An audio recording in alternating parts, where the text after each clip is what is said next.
Thank you very much for coming today for this sixth lecture in our module. So today I'm going to talk about the business plan. We spoke about the entrepreneurship ecosystem, and today we are going to talk about the business plan, which is a key component of not only entrepreneurship but also the assessment of this course. And as you know, you guys are working now in teams on developing some idea of a business or a company. And towards the end of the course, we hope that you're going to present your business plan to venture capitalists who are going to be assessing the viability of your proposal, and you will be assessed and getting marks for that. So today, I'm going to talk about the business plan, its structure, its purpose, and things like that. So the outline of my lecture will be, I'll define what a business plan is, and then I will talk about the objectives of a business plan. Why do we need a business plan? And what is an ideal structure for a good business plan? And what is expected from a good business plan in terms of its content, size, and the way it is presented. So we'll start with what is a business plan. The business plan is really a document. So it's not the drawing that we put in our ecosystem, but this is a document. It's a written document. Will have figures, tables, words, and its purpose is to communicate or describe the objectives of the business, the ecosystem of the business, and also, very importantly, the aspirations of the business. So this business you are proposing or you are planning to go into, what does it really want to achieve in terms of future market size or changing the world into a better world in whatever way you are hoping to achieve. So the objectives of a business plan, or to answer the question, why do we need a business plan? If you have a startup, if you are planning to start a new company, whether it's a company to communicate the timetable of public transport in Maldives, or a company that builds a human power vehicle, you first need to assess the viability of the business. So it's not just an idea that you like, but really even to yourself, before you start investing your money, your time into this, you need to sit and methodically, systematically look at, is this a viable thing? Is this something that's worth doing? So maybe this is something that you do to yourself first. But also, you can use it to communicate the business potential to investors, people who may be giving you money to invest in your business. So before I can give you some money to support you, I really want to know what is the potential of this business, what will be the return on my investment if I give you a million ringgit, what will I get, by when? So this document can communicate, the business plan can communicate this if it's well written. It also can communicate the business potential to lenders. So maybe I'm not an investor, but I'm a bank. And you come to me asking for a loan. And I would like to see, is this really a venture that I would like to take risk and give you some money to do, or this is just some idea that you want to use my money to play with, and eventually maybe the potential for it to yield any return is very limited.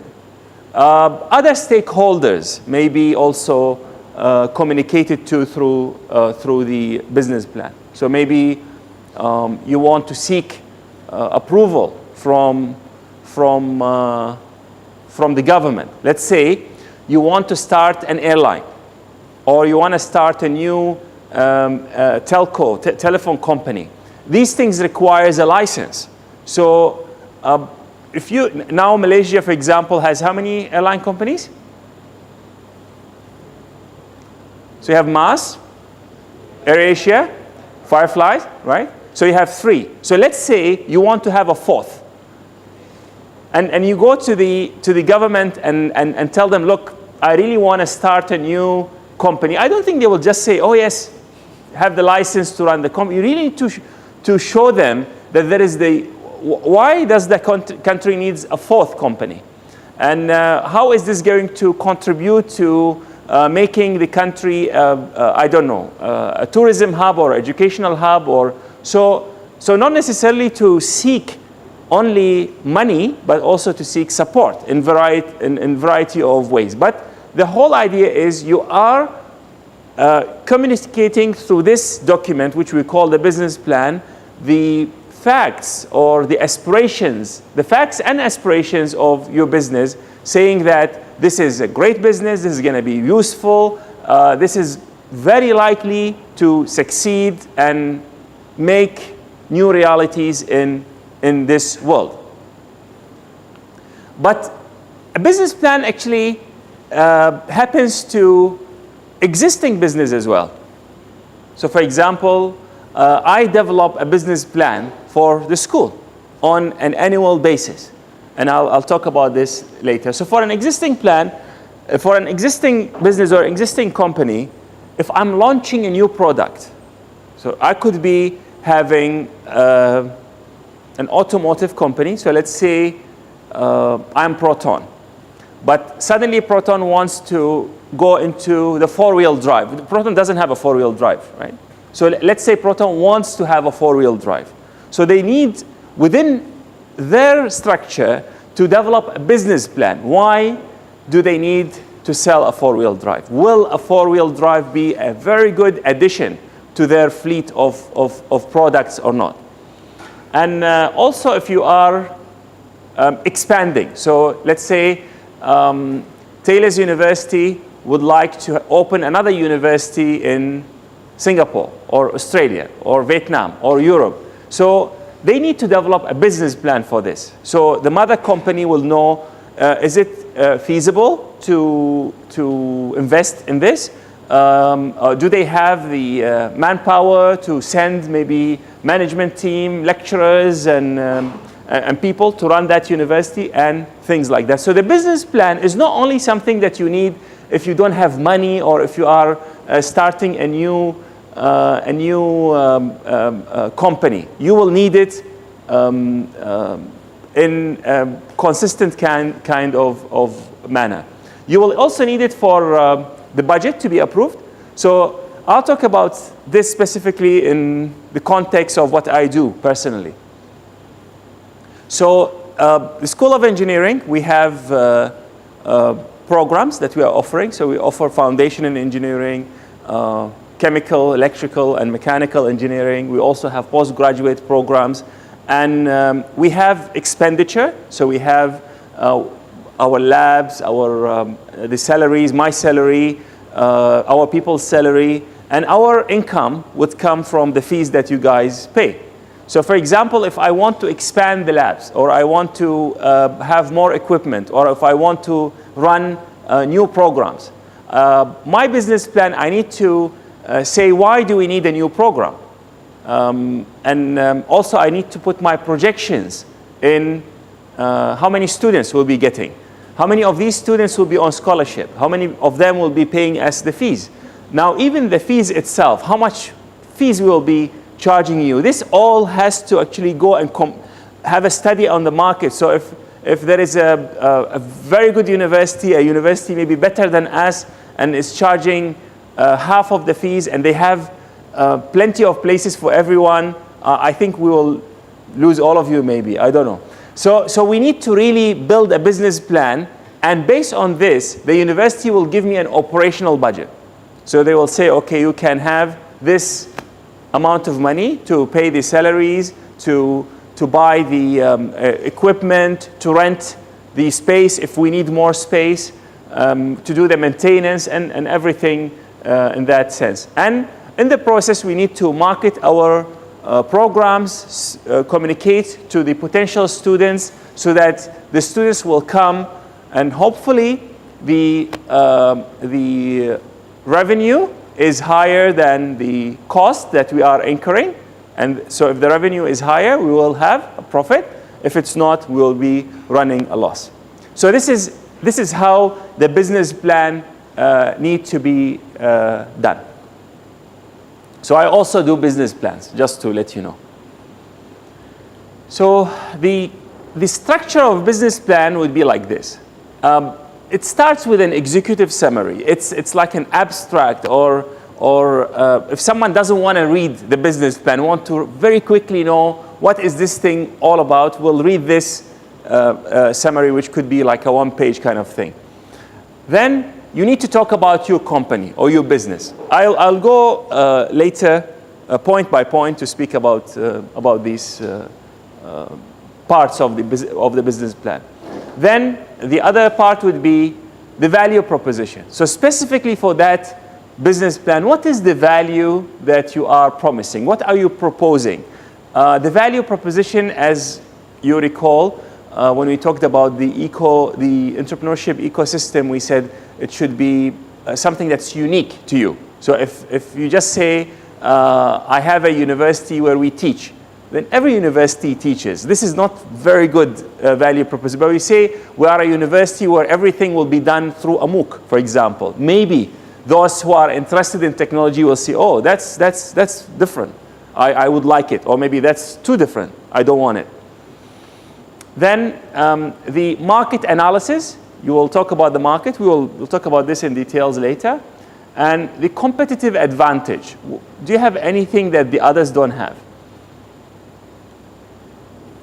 The key activities, the business activities that you are going to work on, and any partners that you have that you will need to deliver the value proposition.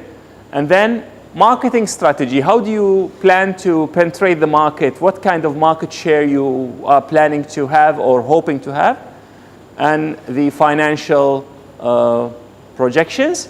So do you think that you will be making money? When will you be making money? Is it in the first year? Is it in the second year? Because sometimes when you run an operation, you actually may know that you'll be incurring a loss in the first couple of years, only later. So you need to know about that. You need to project it so that you see whether your plans are coming through or not. And finally, you need to have any references or appendices that you have used in preparing your business plan. So for example, when you are preparing your business plan, you have referred to the Malaysian budget, or you have referred to some United Nations report on the needs for education places for the next 20 years. So you need to reference that so people know how did you get your data, how did you get your information. So I'll go to the components of the business plan one by one. The executive summary normally is one page. As a matter of fact, the shorter the better, because this is really the gist of the essence of your business plan. If someone, as I said, doesn't have the time or has I don't know 100 business plans to look through, and let's say this person doesn't want to do anything that has to do with manufacturing, so they could quickly look at the executive summary and say, oh, I don't want to do anything with manufacturing, so I look, oh, this is service, this is service, this is service. Yes, I will assess these business plans later. And as it is, when you write a research paper, the abstract normally is the last part you write. Is after you complete everything, you will write the executive summary. Although it starts, you know, it's the first thing in your business plan, or maybe the second thing after the cover page. But it's written really last, after you have completed all your studies and you fully understood the entire array of concepts and items that you need to look into. You will write the executive summary. The second part is about the company. That's your company. So here you will really to talk about the history and track record. Now that's if you have a history and track record. Now sometimes if you don't have much of a history, you can tell the story of how the whole idea came through. If it's about let's say the human-powered vehicle, you need to make the person who is reading your business plan engaged. That this is something that you either have been doing for a very long time, so you are good at it. So you are Airbus, and you have been making airplanes for a very long time. Your airplanes are filling the airports of the world, so you have that track record. Or if you don't have this, the company was born only yesterday, but you have been racing your entire life. Building a human-powered vehicle is your dream, is something that you will know how to do. You are planning to do it well. So this is the part where you need to talk about your history and track record, if any. So if you are a construction company and you want to do something with to do with building airports, and you have built 3-4 airports before, then you need to mention this. The financial standing of the company, if any.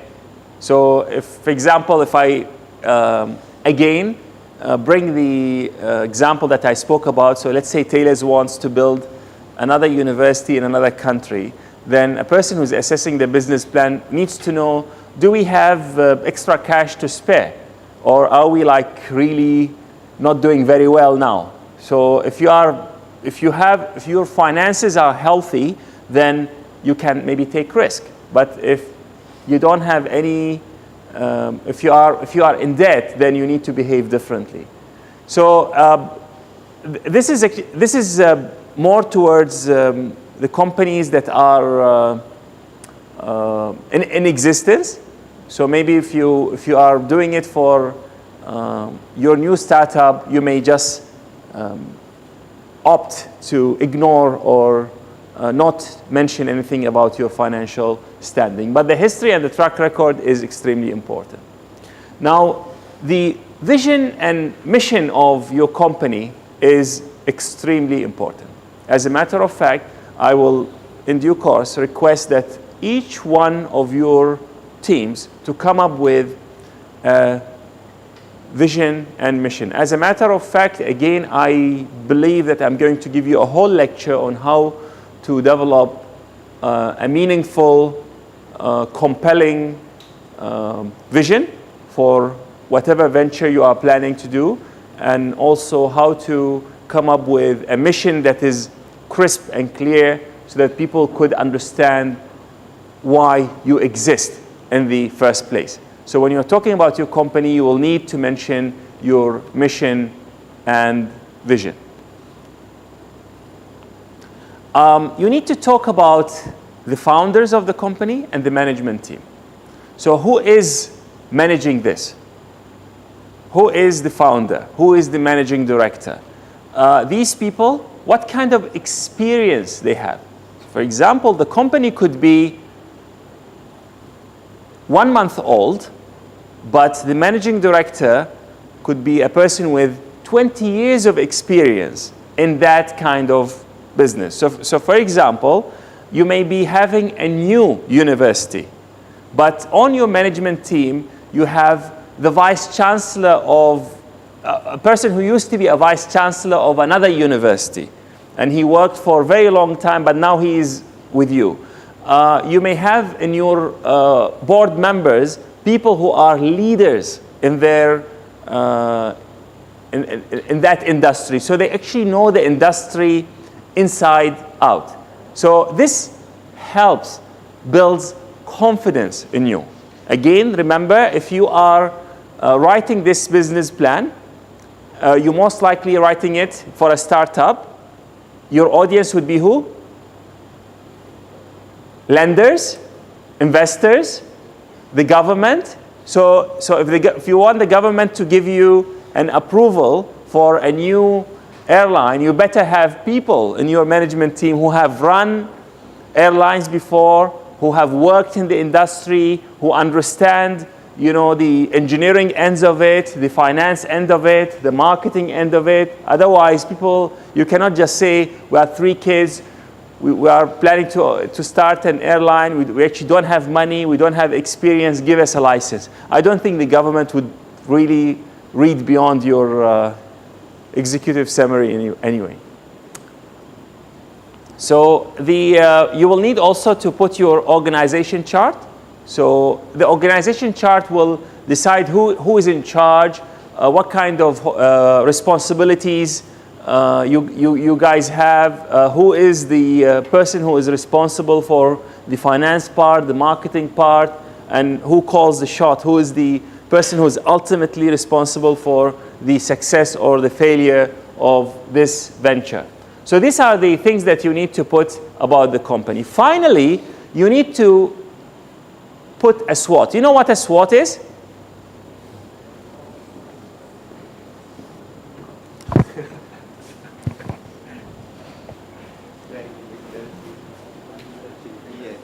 Speak to the mic. Okay. SWOT means strength, weakness, opportunity, and threats. Okay.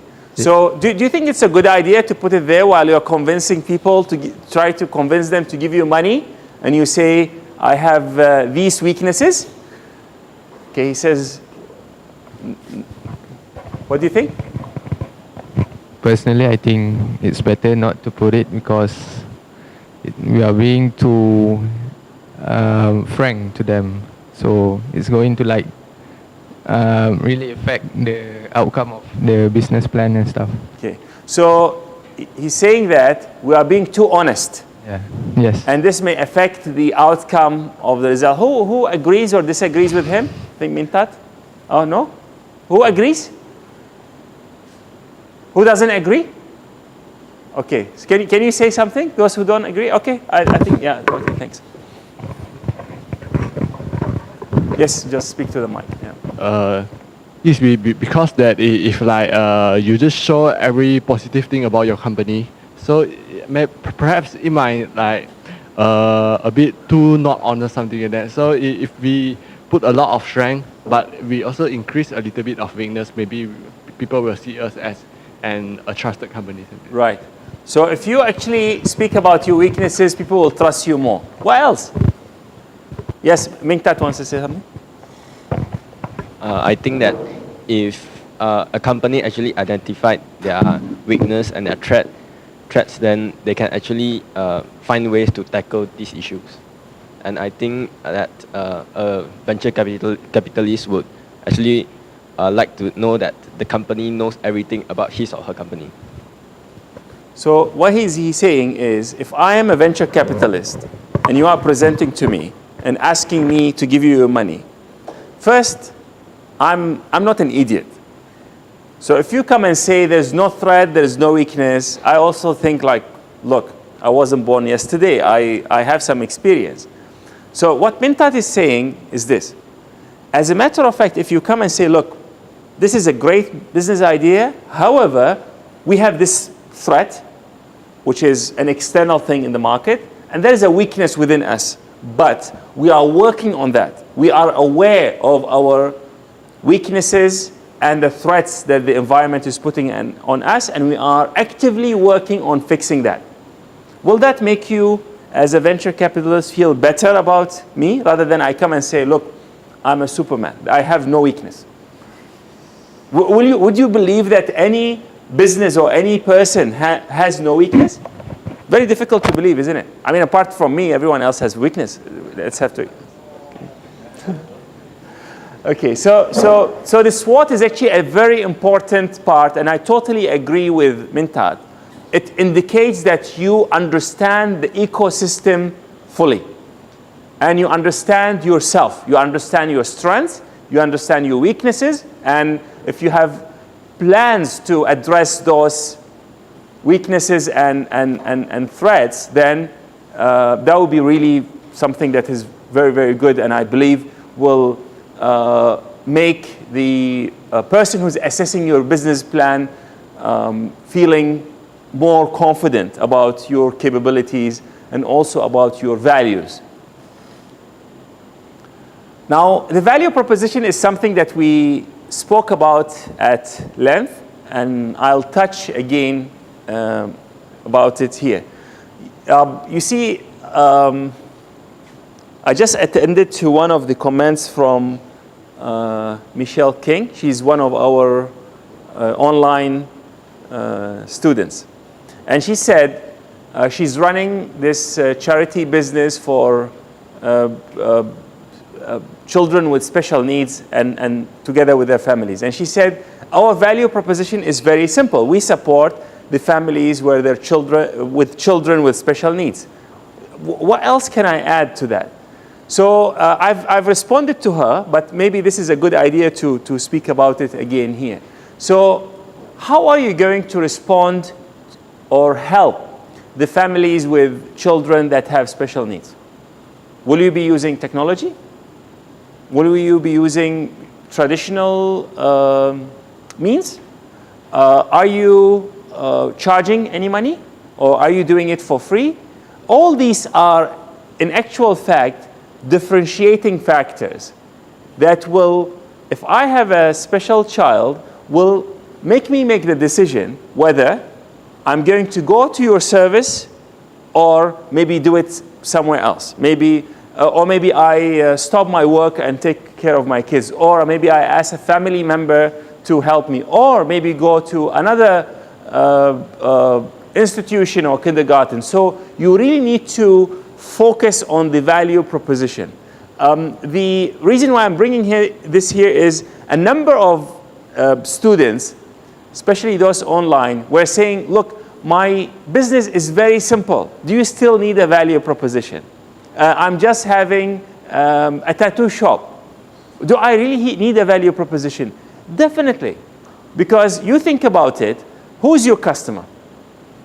The moment you decide my customer is A, that age group, or that income group, or that gender, or whatever, then you think, do they have a choice? Do they have another alternative to have a similar experience or a service?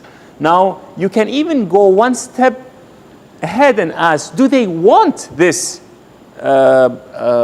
experience or service or not, or a product? Maybe they don't even know that they need it.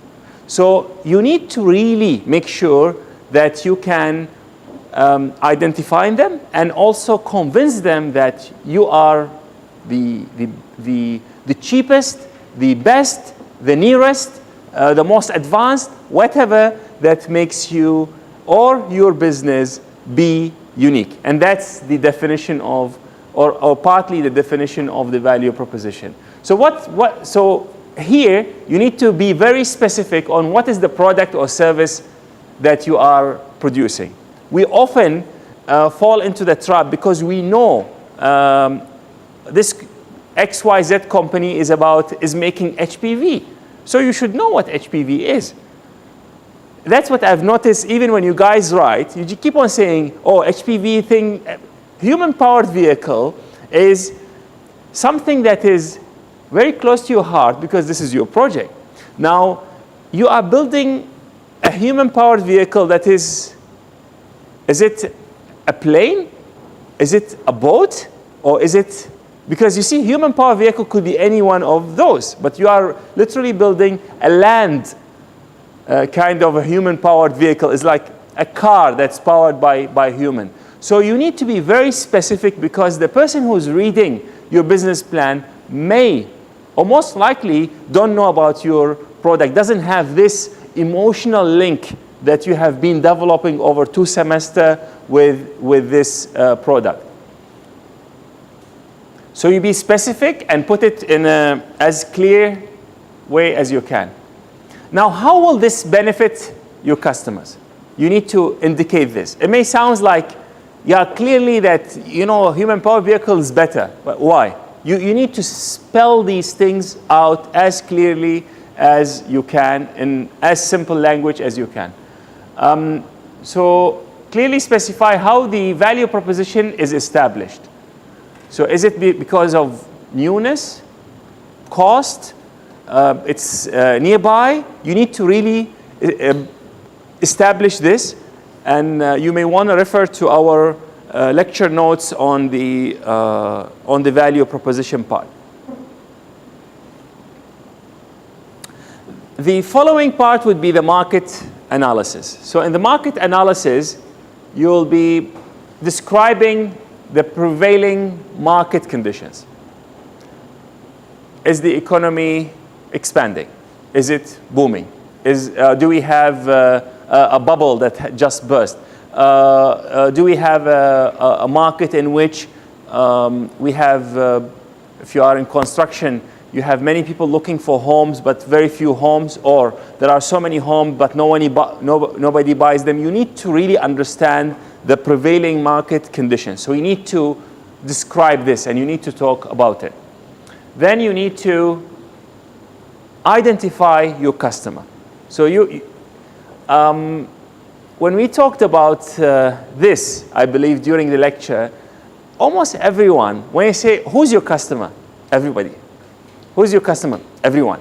But when we talk about it, we realize it's not really everyone. So we always fall into this trap of thinking that because we like the product, because we think the product is so great, everyone of every age, gender, creed, language, nationality should be using it. So we need to really take a step back and think, really, who is your customer? Then you start describing that customer. Is a customer of that maybe age, of that educational background, able to lives that far from home, has that kind of income. Then slowly your customer starts to crystallize and becomes, oh, so this is really my immediate or major customer segment. What market share do you have, or what market share do you plan to conquer? This is an extremely important thing. I give you an example. Again, let's say we take a university. So if I want to build a university, and this is a country of, what's the population of Malaysia? I think 28 to 30 million. 28 to 30 million. So we can get some data maybe from the Ministry of Education on how many students complete their high school every year. So let's say there is 300,000. Now, how many universities does Malaysia have? Malaysia has 80 universities. Yeah. So when you look at how many students you have, how many universities you have, then maybe you look, not all of them will be offering maybe medicine and engineering. Then you will know roughly what is your market share. So out of this 300,000, not all of them want to do engineering. For example, if I'm thinking of running a business plan for my school. Quite a number of them will want to do something else. Some of them don't want even to do anything to do with science, technology, engineering, and mathematics. So they want to do an art kind of degree. Then that gives you an indication of how big the market is and what kind of market share you are actually aiming at. So this is important when you do your market analysis. So the market segment that you want to target is also important. So if you are a private university charging that level of fees, then not necessarily you will be able to capture everyone, because not everyone maybe can afford to pay the fees that you are charging. That's if you are segmenting the market based on income. But you also can segment the market based on maybe educational capability, So if, for example, you decide that out of the students who get straight A's, you want 10% to join you. So how will you do that?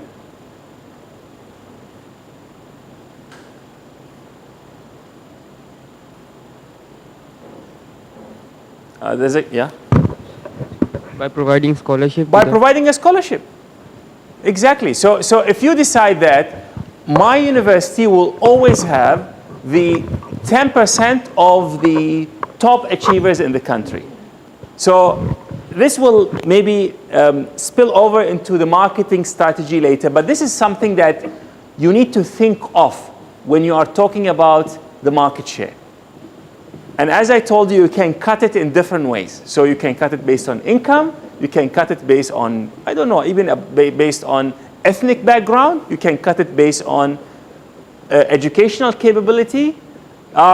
Someone may say, look, my university will be a university where 30% of the students will be international students because I'm doing, I'm providing my students with a different experience. You can, when you come here, you will have an almost international experience, whether you are local or an international student. Then that will drive the way you view the market differently. Now, if you say, I will cut the market not in that way, I'll cut it with on-campus students, online students, then you will segment it differently.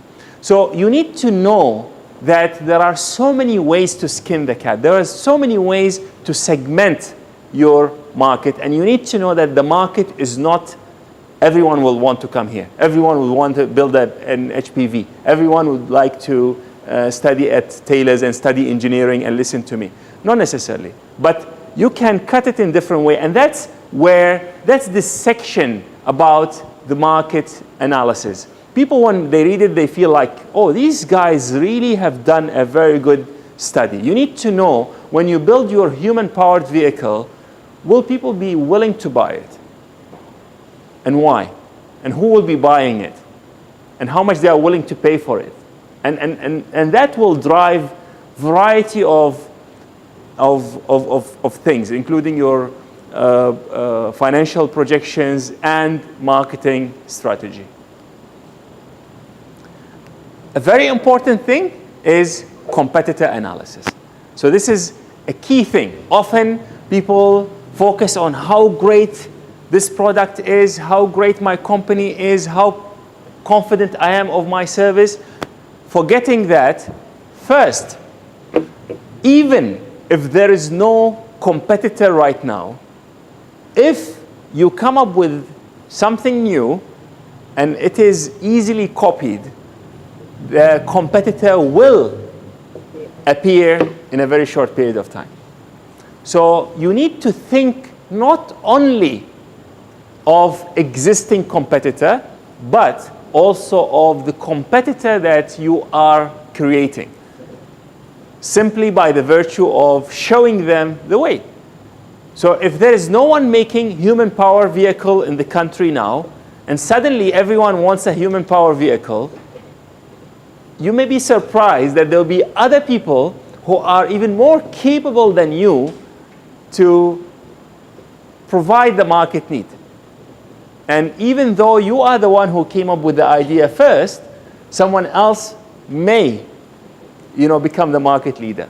So you need to think of this. Do you think that people will go into this? Do you think people will eventually compete, or this is too complicated, or it's too difficult, or the knowledge to do it is within you? We will talk about the competitive advantage later because it's an important segment of the business plan as we move on. Before I move on, any question thus far? Yes, please, you speak to them. All this is all assumption, right? These are all assumptions. Let me open the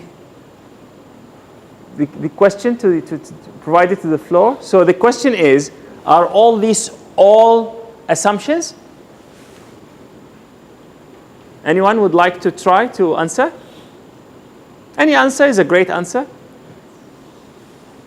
Helps me also to see how you guys think. What do you think, Lim? Yeah. Okay, the reason I'm picking on him, because this guy has a patent to his name. So he's an inventor. He's an established inventor. And hopefully he uses the knowledge to start a company. He knew firsthand how difficult it is, because he thought after he got the patent approved or submitted, he says, so tell me, when will I be a millionaire? Something to that extent. I say, look, it's actually much more difficult than that. But we are very proud of him. Yeah.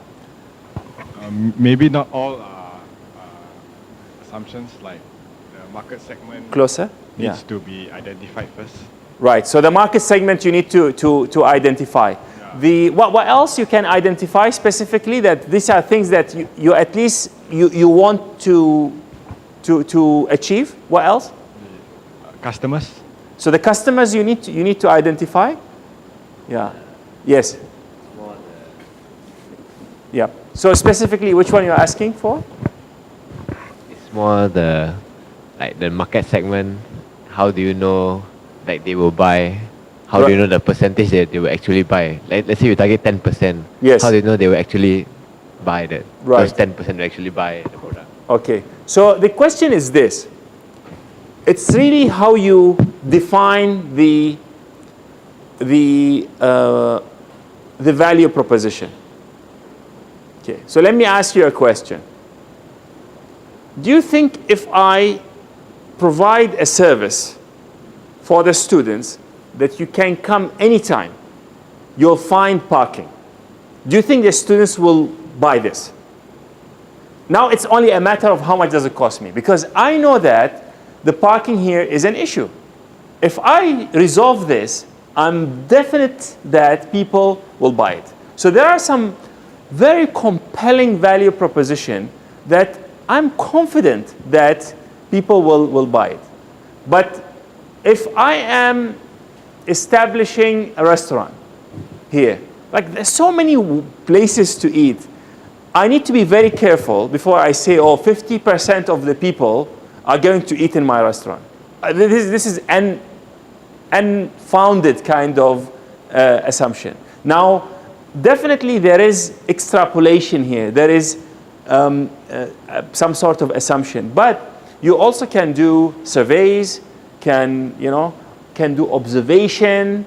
These kind of things can give you an idea.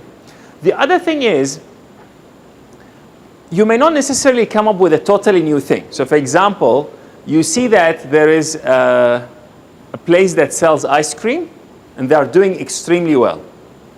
Now, if you can create better ice cream for half the price, is it fair enough to go and say, look, my target is actually to drive this guy out of business. I'm going to have all his customers. I think is reasonable. Not I'm saying that you should do it, but reasonable. However, when you do your planning, you need to know that this guy who is selling the ice cream now with a high markup could become your competitor and say, okay, I'm going to drop the price. So this is called price war. So when you are running into a price war, you need to be aware of who will the competitor be, because they won't just give up without a fight, right? You then just come and take over my business or my customers, and I'll just like leave the market. So you need to see what kind of business you want to get in, and the whole idea is hopefully through the competition, what we deliver, better value for the customer. So that's the entire idea of having the entrepreneurship. Did we sort of address it? Thank you very much. Very good question. The competitive advantage. If you recall, when we talked about building the teams and companies, we talked about the competitive advantage. And the competitive advantage is something that is very unique to you. So maybe you have access to a market. There are certain markets not everyone has access to. You require to be of maybe a certain ethnic group, or you need to be able to speak certain language. Otherwise, it's very difficult. So imagine if I try to sell, these Chinese herbs. I don't think I will be able to do well in this, because the kind of people who buys this are very specific, and maybe I don't have access to that market. But maybe I can employ someone who has that. So this could be a competitive advantage. Patents could be a competitive advantage. So for example, if I have the patent for this phone, even though your company can make it, but I know that I've protected that technology for a number of years, that's a competitive advantage for me. So I can work on it for maybe a number of years before the patent is lapses, and everyone can use that technology. Trade secrets also can be a competitive advantage. We have a cake company that's called Secret Recipe. So let's say that really that cake has a secret recipe. You don't know how to make it. So they don't go and patent it. They just say this is a trade secret. So people maybe don't know how to make the product that you are making. So that's a competitive advantage for you. You need to be aware of your competitive advantage. KFC say that they have how many herbs? 11 herbs. So they will never tell you what these 11 herbs are. Coke, the recipe to make it, although you can go and online and you find all sorts of recipes to make what they call, have you heard of the term open Coke? Open. So it's like an open source, like these softwares that you can just download them. The person who has written the software opts to make the source code available for free to everyone. That is what you call open Coke. So you can go there and mix it, and maybe it will taste somehow like a Coke.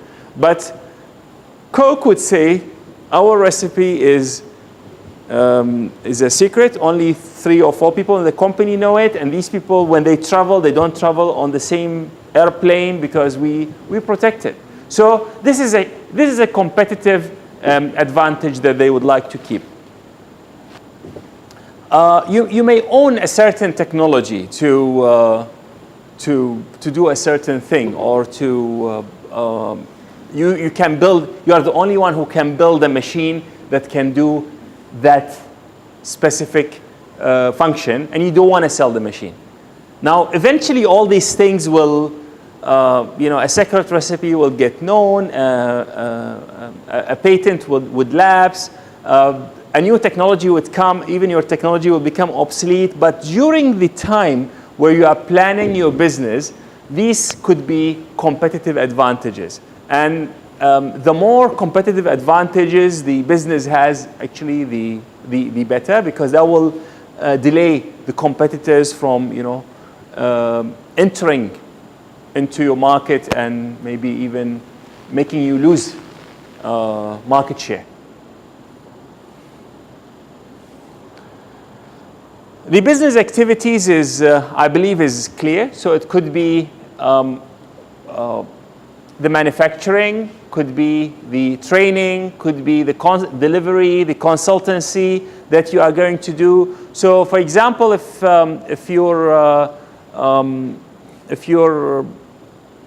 idea is to build that online system that focuses on how to make the public transport in Maldives more efficient, so how are you going to do that?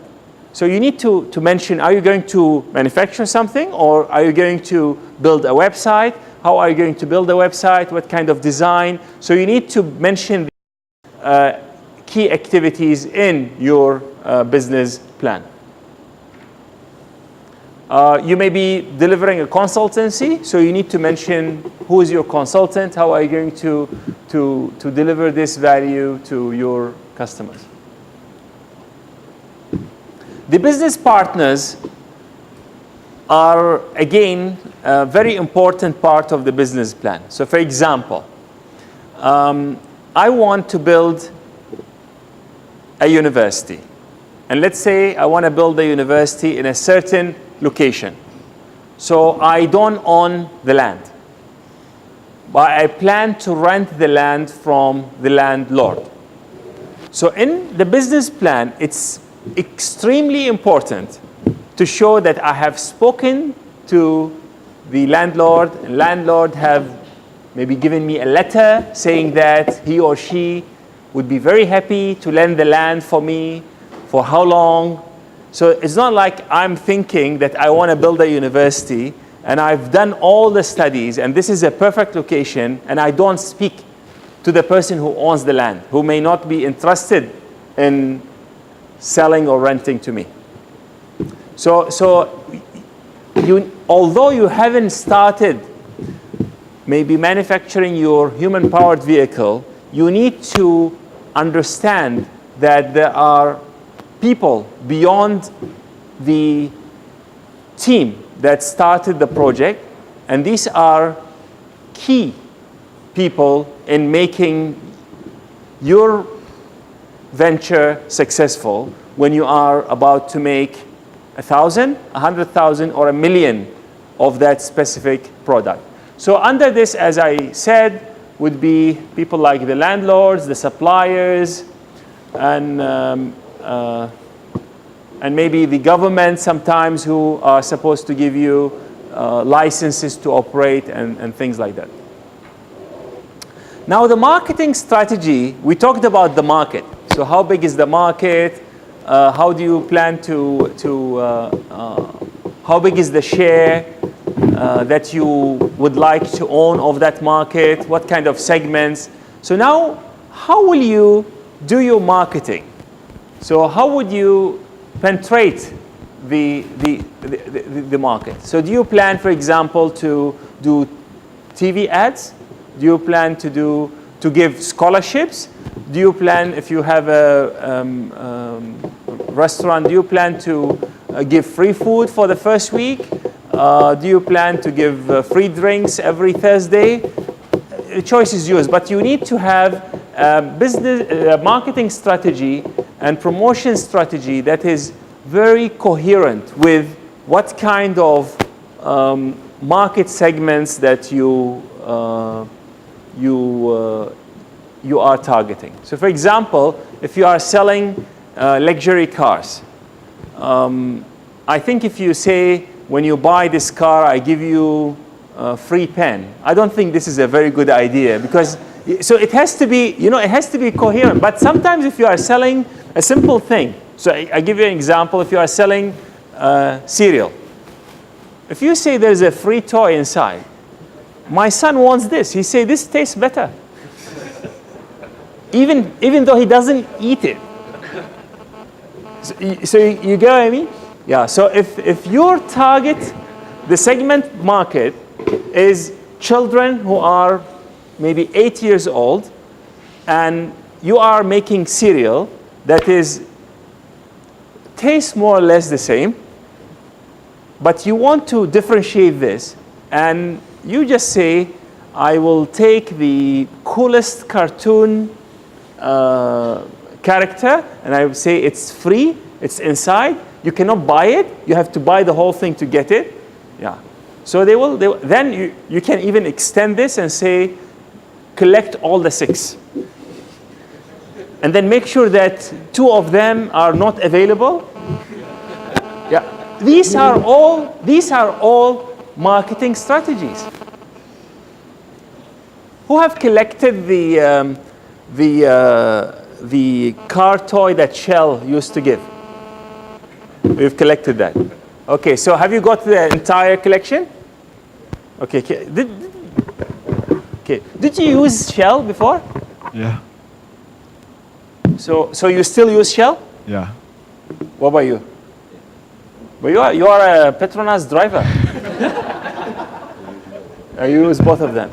So actually, I use Petronas. I don't use Shell. And my son keeps on saying that let's go to Shell. I say, why do you want to go? No, you don't have petrol. Let's go to Shell. I say, I don't go to Shell because I use Petronas and I have the card, so I collect points also. I mean, this is another marketing strategy. No, you have to go and so all he wants is to buy the red Ferrari. And I have seen people saying that, that specific petrol station has stock for, they specifically made few models a bit rarer than the others. And people are going around wanting to have the full collection. So it changes behavior, but you need to know what to give to whom.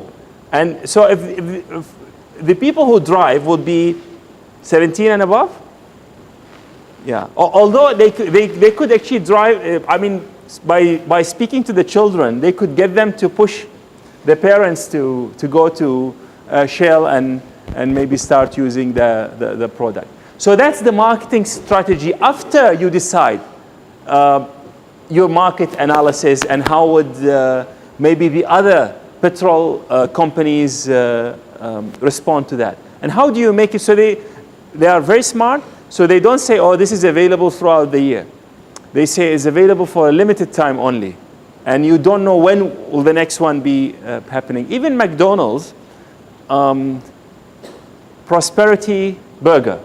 So this comes at times and goes away, and it's always available for a limited time. So all these things are, in a way, trying to take something it's actually a commodity. It's just a burger, but try to make it different.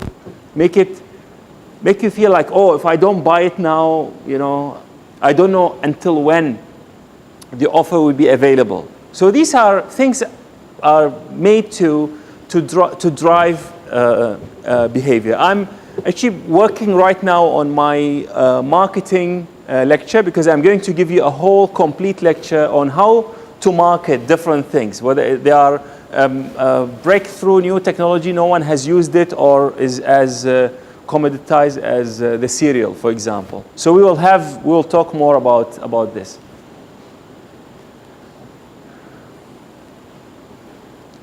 The financial projections. This is actually an extremely important part of the business plan. Everything is important, but this is extra important because this is the part where you'll be talking about the numbers, talking about the money. So here you will need to identify or specify your market size. So you need to say how big is the market and what is the purchasing power of that market. You also need to put your projected sales. That's extremely important. So how many human-powered vehicles you want to sell? How many public transport company and how many users of your website you anticipate over the first 6 months? How many meals you are going to sell for your Korean Finnish restaurant? You need to have a projection. Just like for us, we say next intake we are expecting 100 students to maybe join engineering, because this is extremely important. It drives all sorts of planning in terms of the space, the equipment, and things like that. Then, when you do your projected sales, you need to also work out your projected revenues. So how much money you expect out of that. So this has to be also very clearly put. It's dollar and cent. Now, is this an assumption? Yes, but it's based on everything that we have talked about. How big is the market? How well is the market? How people are spending their money and things like that. Do we have unemployment, or everyone is employed? Is the economy shrinking or expanding? All these things are factored in before I say I think people will be buying golf clubs or human-powered vehicles, or going to a non-conventional kind of cultural restaurant or not. then I need to have a projection of the cost of the goods sold. This may sound easy, but again, if you are making human-powered vehicle, then you need to have projections on how much would metal be costing. Will there be metal in the market? I mean, in the market or not, because China is getting all the steel from all over the world because they are building their economy. But roughly you will need to work out how much will it cost to make your meals, how much would be the rental of your space, how much would be the cost of the wages of your people, and everything factored in. And then what kind of other overhead you have. So when you have whether the human-powered vehicle or the restaurant or the other public transport kind of business, you will have maybe marketing people, you will have management. This is called overhead, because these people not necessarily go and cook the food, but they are all still necessary for the business to run. So you need to capture this in. If you notice, when we did our 5 ringgit challenge, you guys did not say the cost of your effort. So this was like, I just do, I just draw, I just sell, yeah. So when you do the business plan, everything has to be captured in. So if you will be working for your company, Mingtat, to make that ice cube, whatever, then if you are going to ask for a salary, then you better factor that in. Unless you say you'll work for free for how long, which could be part of the business plan. You could say, look, all the people who are the founders won't draw a salary for the first 6 months. It could be part of the business plan. But if you are going to use people who will have to be paid, you better factor this in the overhead and the cost of the goods sold. So all this with other indirect costs. Indirect costs would be things like, do you need to pay money to renew your license?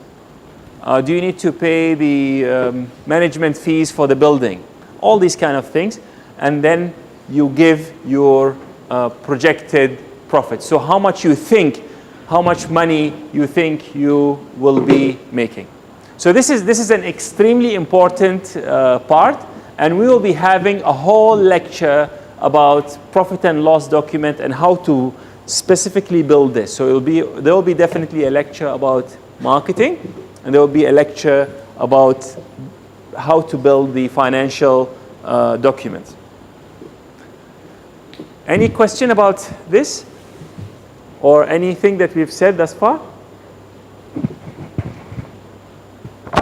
We are approaching the end, so if you have any question, that would be really good. Yes, please. Question. Can you speak? Yeah. Can I include a return on investment or something? Return on investment. Yeah. What's return on investment to you? I mean, it's a compilation of all the business values of a certain venture. Yes. And then minus the projected sales and stuff. I mean, in terms of percentage, how much you will get in return of your expenditure and stuff. The return on investment is if you are investing into this company. So it means that what would be the value of the company after, let's say, 1 year or 2 years or 3 years. So I give you an example. You may not be taking any money out. So let's say, let me take tailors as an example. So we take all the money from you guys. We take a loan from the bank just to build this campus. So maybe the shareholders didn't really get any extra money, but the value of the university is now different. If they were to sell it, how much will that be? So the return on investment is if I invest, so if that company has 1,000 shares, and let's say the share cost 1 ringgit each. In a number of years, how much will one share cost if they want to sell it? So it's as you said, is a bit more comprehensive. It's not only the profit, it's the reputation. If you want to sell, for example, Taylor's University, you know, first, the brand itself has value. The programs that we have worked hard to get it accredited and has value. Even if I don't have students, even if I'm not even making money, to sell this, you know, this has value in its own. So this is how the value is assessed and how is the return on investment. We will talk more about that. Very good question, actually. Extremely good question, because if I'm talking to investors, they want to know what value that I'm going to get on my investment. But if you are starting new company, if you can show me that you'll be profitable soon, this is a very good indication that this is a good venture. But your question is a bit more long-term in the sense that maybe this is something that's going to be profitable for short period of time, but later my investment is going to go down the drain. Yeah, who knows? Very good question. Any other question? Great. So I'll just talk about the last part, which is what makes a good business plan. So we are expecting a 25-page, so not too short, too long either. So it covers all the important sections. So when, for example, you feel like, oh, I don't have my customer segment is just everyone. If you are thinking like that, please come and see me. Don't just say, no, is everybody's. Because this is an indication that maybe we need to work more on the way we are thinking about the business plan. Has to be well written, correct spelling, you know, the grammars are right, because this actually indicates it's something that represents us. So sometimes we do have the opportunity to present our business plan and then respond to questions, but at times could be you just submit this. So people could make judgments about you from the documents that you have written. A couple of months ago, someone brought us some brochures that are advertising English courses. And they are full of grammatical and spelling mistakes. So you could imagine what kind of teacher you'll be having and how much you will learn from a person who his or her own brochures to promote a language kind of teaching service that's full of spelling and grammatical mistakes. And you need to make very realistic assumptions. And the last part is you need to outline risk and competitors. So your weaknesses, your competitors, your risk, you make sure that it's outlined and you have plans on how to address them, because they are part of life, they are expected, and to just cover them or hide them will never, help. Okay, so this is actually what do I have for today, and if you have any questions, I'll be more than happy to address.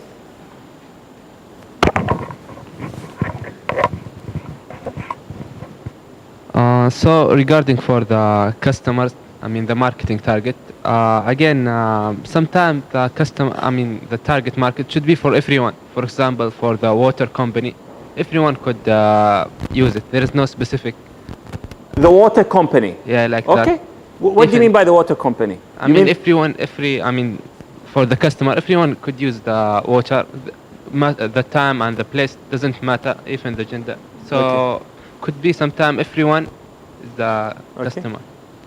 So you are by the water company, you mean the national company that provides us water into to drink, yeah. to use it to drink. So everyone gonna drink water. So yes. Yeah, no, I'm getting it. I just want to understand the question for you because I'm going to ask one of the students to answer you. So you are saying when you go, you open the tab, that company that supplies the water through the pipes, everyone is the customer. Yeah. Am I right? Yeah, true. Good.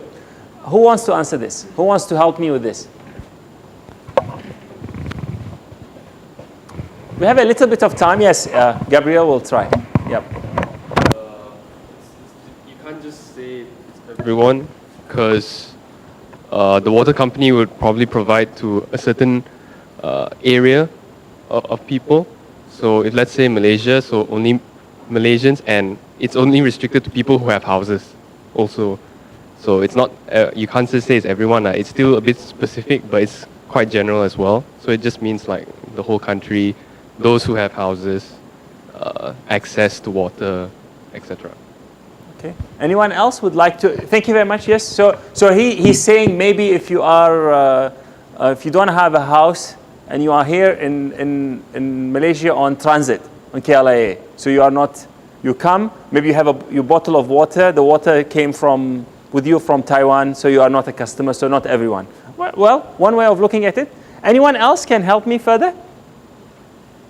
Because he's not convinced. I think also if you supply to industry and all, pricing will be different for different customers. So what is he saying? Even if everyone is the customer, you need to segment the market. Because when you sell water to the industrial plants, then you will sell it at a different rate compared to selling it to domestic. Okay, he's still not convinced. Anyone else can try? Please. Mingtat, you want to try? Oh, okay. I think maybe it's like electricity. Everyone is using electric. Yes. But they supply to houses, they supply to factory, but the voltage is different. Right. Yeah. So the product could be slightly different. Yeah. Okay. Let me ask you a question.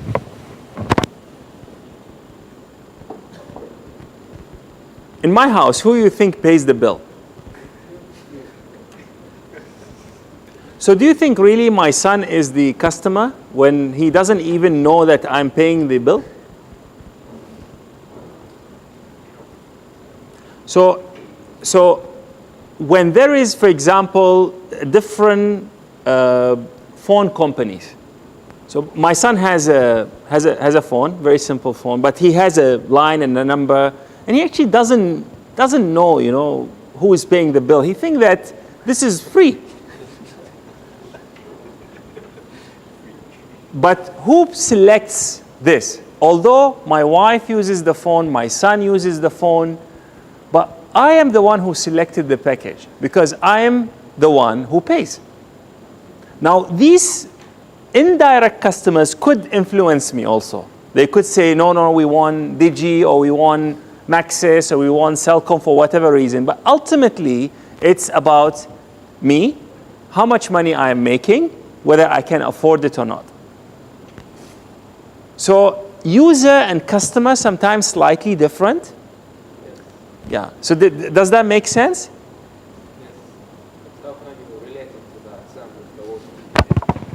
Okay.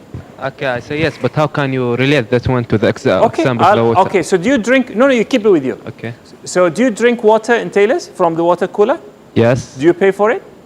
No. Okay, so example, please pay attention. If Taylor's decided that they don't want to buy water from the water company anymore, they don't want to buy. They want to collect rainwater, filter it, and give it to you. Will you drink that? No. Then but they make a decision. So you'll bring water from home. So now we opted as Taylor's University to stop being a customer of that company. Now I can convince you that this water comes from rain even better than the water that comes through the pipe, because this water that comes through the pipe is maybe polluted for one reason or another. So as a water company, they should focus on whom as their customer? On the person who will pay the bill. I'll give you another example. If tomorrow Taylor's decided not to use the Tenaga National, the national company, electricity, and install solar or wind turbine, and you still have your electricity. So you are still using electricity because you pay us the fee, and because you pay the fee, we promise to give you Wi-Fi, light, and aircon, and we are still providing that. So for the electricity company to change our behavior, they should come to us, because we are the one who are paying the bill. So we can still, within the available framework, choose not to buy from them. Does it make sense? Yeah, it's more clear now. Good. Yeah. So the user and the customer is different. Really, the customer, the primary customer, is the one who's going to get the wallet out and pay. Now, the indirect customer could still impact us, but in certain products. So, for example, if you like the water that these guys provide, you think is tastier, you can still impact us.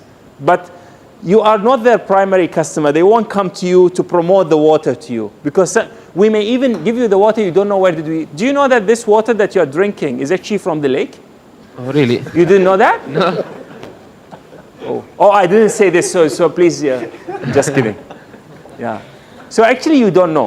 So you are not their customer. The bills comes to us, and we pay it. Yeah. Thank you very much. Wonderful. Very good question. Very good question. Any other question? Okay. Great. If you don't have any other question, then we can stop here. And I thank you very much for a very wonderful class this morning. Thanks a lot. Thank you.